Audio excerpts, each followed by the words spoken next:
आज की कहानी का नाम है ढोल पीटने के दो तरीके। एक बार की बात है, एक छोटे से देश में एक गांव में एक ढोल बजाने वाला रहता था। उसने सुना कि बनारस शहर में मेला लगने वाला है, इसीलिए उसने वहां जाकर ढोल बजाकर कुछ पैसे कमाने का निश्चय किया। ढोल के साथ वह वहाँ अपने बेटे को भी साथ ले गया।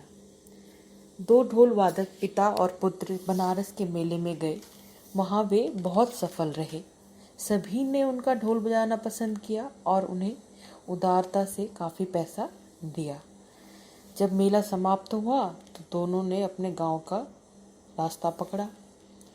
रास्ते में जब वह गांव से गुजर रहे थे तो रास्ते में एक जंगल पड़ता था और वहाँ पर एक जंगल घना था। जंगल के अंदर कुछ लुटेरे रहते थे जो बड़े खतरनाक थे। ये यात्रियों को लूटा करते थे। ढोल बजाने वाले ने अपने बेटे को एक तरफ ले जाकर बोला और उसे समझाया कि बेटे कि यहाँ जंगल से गुजरते वक्त कुछ लुटेरों का खतरा है और हमारे पास काफ़ी पैसा भी है। तो ऐसा होता है कि जब इस जंगल से कुछ बड़ा समूह निकलता है, विशेषकर शाही जुलूस जंगल से गुजरते हैं, तो उन्हें ढोल पीटने की आदत होती है।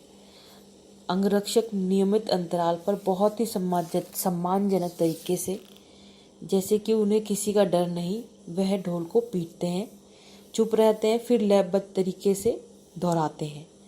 उसने अपने बेटे को ऐसा ही करने के लिए कहा ताकि लुटेरे को यह सोचकर मूर्ख बनाया जा सके कि कोई शक्तिशाली स्वामी गुजर रहा है और वे अपनी यात्रा सुरक्षापूर्ण कर सकें। ढोल बजाने वाले के पुत्र ने सोचा कि ज़रूर मुझे ऐसा ही करना चाहिए। वह खुद को और अपने पिता को बचाना चाहता था। तो उसने सोचा जितना अधिक शोर उतना अच्छा। तो उसने ज़ोर ज़ोर से ढोल बजाना शुरू कर दिया। पिता ने उसे समझाया कि यह सही तरीका नहीं है, लेकिन लड़के ने पिता की सलाह को अनसुना कर दिया। उसने सोचा कि वह सबसे अच्छा जानता है, जितना अधिक शोर होगा उतना अच्छा होगा। इसी बीच बदमाशों के गिरोह ने लड़के का ढोल पीटने की आवाज़ सुन ली। पहले तो उसने यह सोचा कि यह एक शक्तिशाली धनी व्यक्ति होगा जो काफ़ी सारे अंगरक्षकों के साथ जा रहा होगा, पर जब उसने ध्यान लगा के सुना कि ढोल तो बेतहाशा बजता ही जा रहा है, उसने महसूस किया कि यह उन्मत्त लग रहा है, जैसे एक डरा हुआ कुत्ता एक शांत कुत्ते पर भौंक रहा हो। इसीलिए वे जांच करने के लिए आगे की तरफ बढ़े।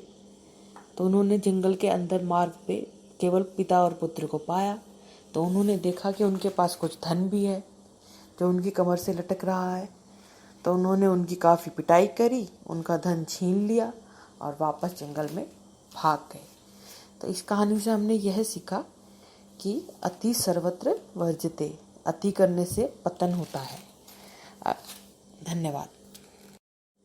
आज की कहानी का नाम है ढोल पीटने के दो तरीके। एक बार की बात है, एक छोटे से देश